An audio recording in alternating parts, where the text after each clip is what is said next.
नमस्कार।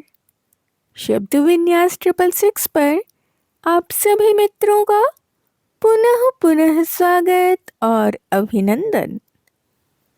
कहानियों के इस सफ़र में आज के पड़ाव पर है भगवती चरण वर्मा जी की कहानी प्यारी।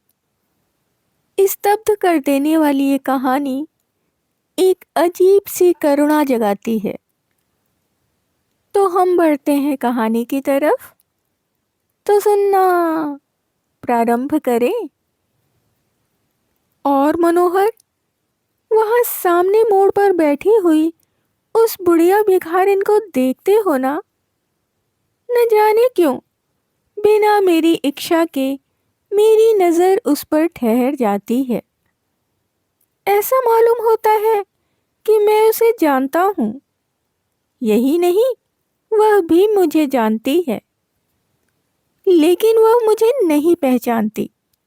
शायद इसलिए कि मुझ में बहुत अधिक परिवर्तन हो गया है, लेकिन उसमें भी बहुत अधिक परिवर्तन हो चुका है अगर वह वही है। और उसमें जो परिवर्तन हुआ है वह भयानक है। हाँ मनोहर, वह वास्तव में भयानक परिवर्तन है और मेरे तो रोंगटे खड़े हो जाते हैं।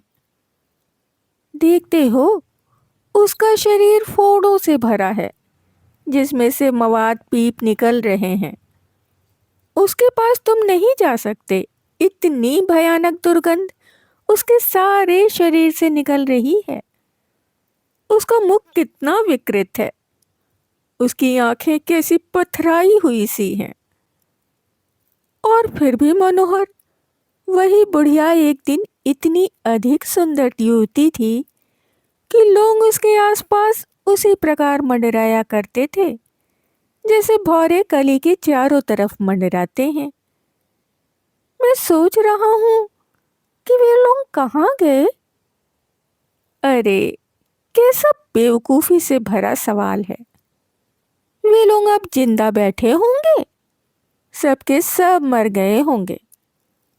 और अगर उनमें से दो एक जिंदा भी होंगे तो वे खुद दया दिखलाने वाले होने के बजाय खुद दया के पात्र ही होंगे।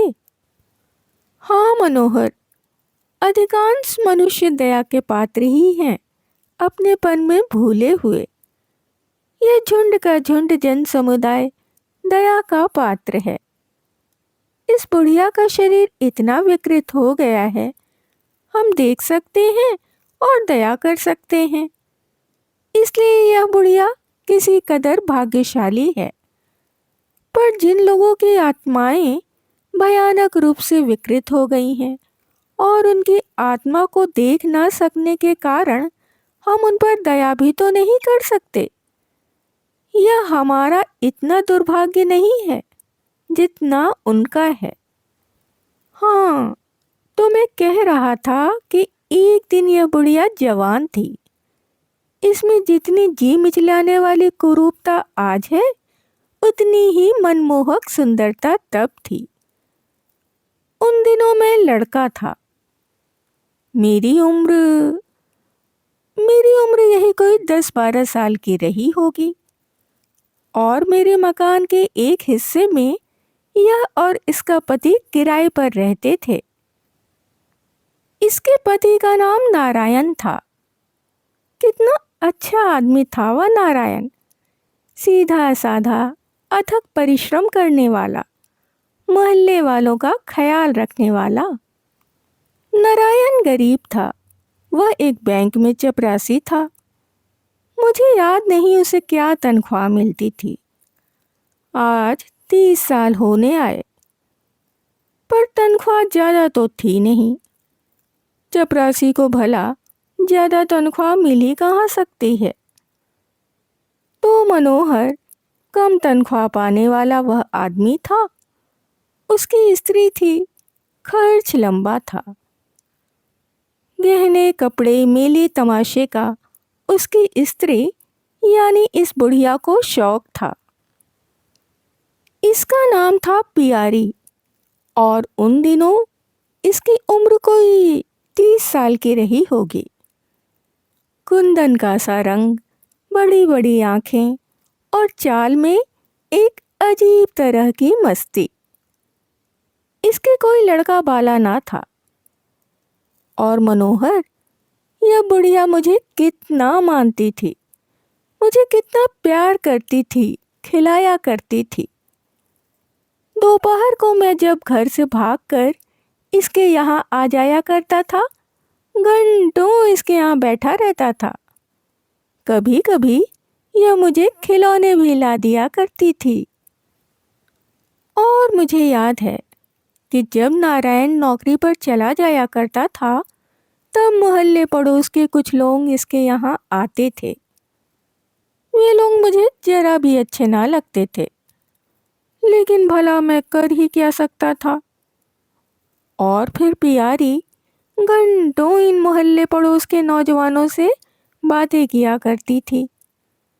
अक्सर वह मुझे घर भेजकर उनके साथ कहीं चली जाती थी। और शायद तुम मुझसे पूछो कि क्या नारायण को इन सब बात का पता था। कहा ना कि उन दिनों में अबोध था। मैं ठीक तरह तो नहीं कह सकता, पर शायद नारायण से कुछ लोगों ने उसकी शिकायत की थी और नारायण ने उन शिकायतों पर कभी कोई ध्यान नहीं दिया। यह मैं जरूर जानता हूँ, क्योंकि मैंने पियारी और नारायण को कभी लड़ते झगड़ते नहीं देखा। मनोहर, मैं आज तक नहीं समझ पाता कि कौन मनुष्य वास्तव में क्या है।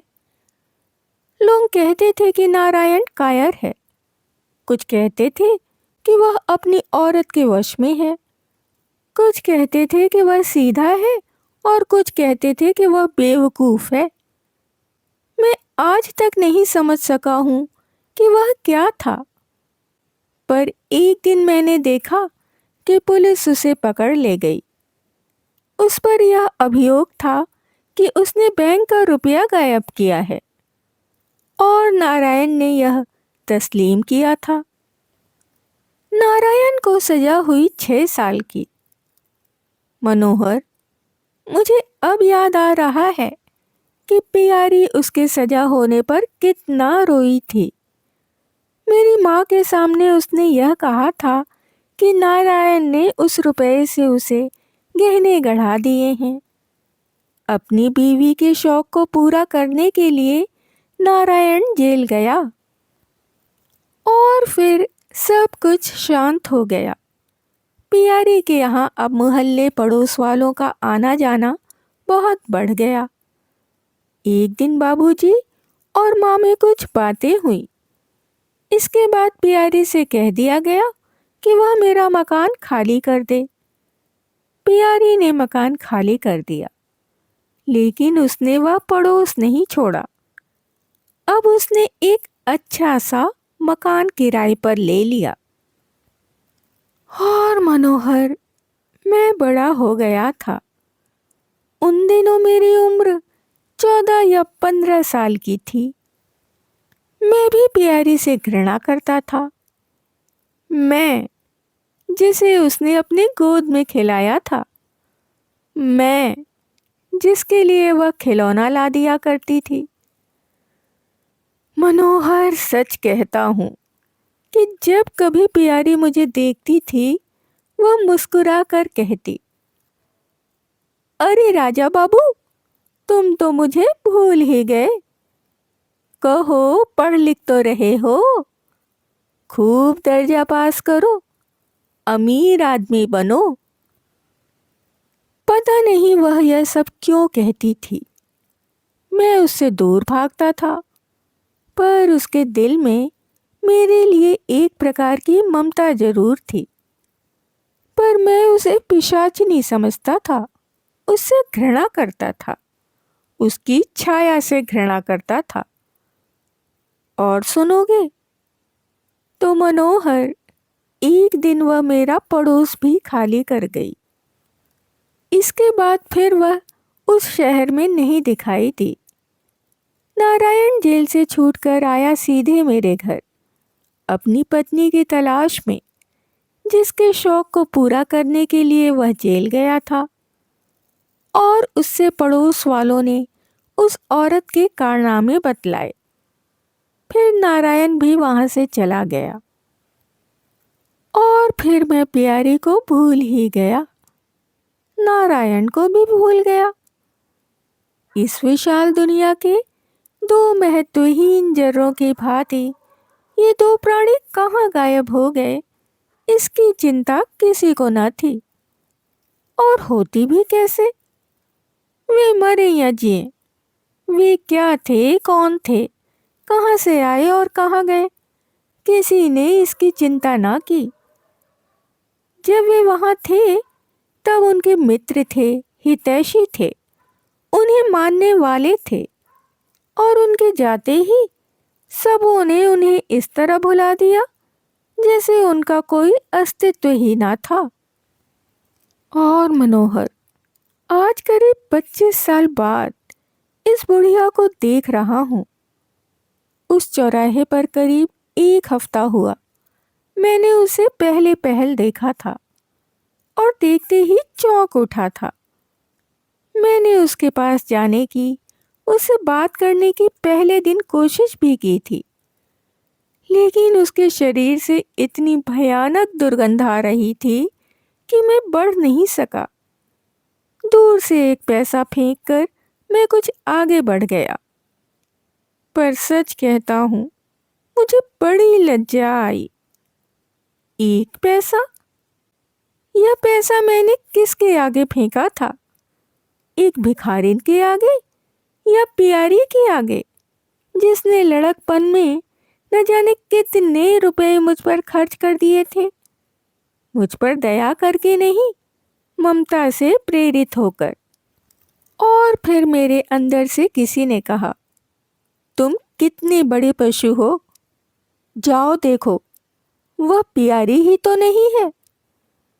मैं लौटा, पर मनोहर, उसी जगह आकर जहां से मैंने पैसा फेंका था मुझे रुक जाना पड़ा। मैं आगे ना बढ़ सका तो ना बढ़ सका।